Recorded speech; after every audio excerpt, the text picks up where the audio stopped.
जवान पुओ को हराई कांदुछि परिवार।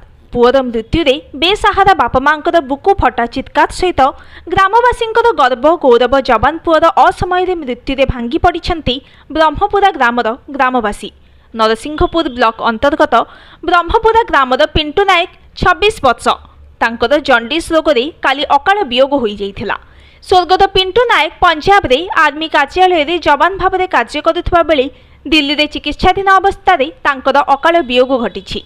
तांको वियोगरे स्थानीय अंचल में शोकर छाया खेली जाइथिबा बेले निज जन्ममाटी को आज पिंटू नायक पार्थिव शरीर को अणाଯାଇଛି।